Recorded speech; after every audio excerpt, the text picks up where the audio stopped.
Hello mga langga! For this video, ayan, nakikita nyo naman, magluluto tayo ng pansit bihon.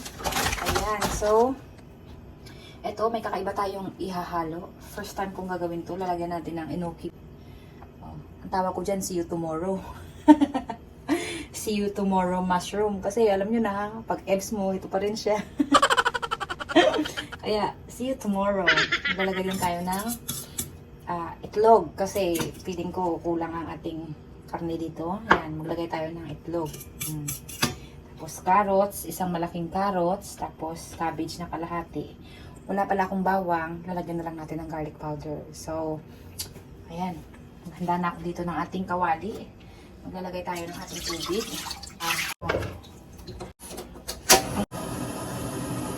Lalagay din tayo ng ating konting oyster sauce. Tapos, ito din, mushroom, soy sauce. Pagkalasa lang po. Wala na tayong tansya-tansya na lang tayo guys. Tansya-tansya. Gagawin. Black pepper. Ayan. Tapos, maglalagay tayo ng salt. Ayan. Ito lang. Ayan. Para lang sa noodles natin.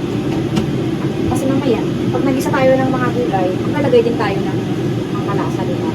So, tansay lang natin, baka maglasang dagat na lang yung pansin natin. Tumutuloy ang natin. Malagay na natin.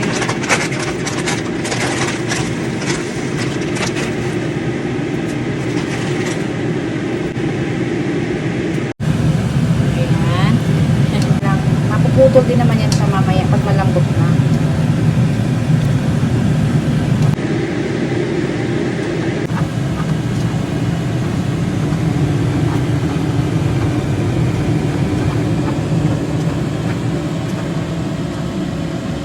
So, tapos na ang ating noodles. So, mag-fry naman tayo. Mag-scramble tayo ng ating egg. Sa same din na pan.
This is a Taiwanese Filipino style. Hap-hap. na bihon. Okay. May egg. Pag walang karne, pwede nang maglagay ng egg. Diba? Kain po.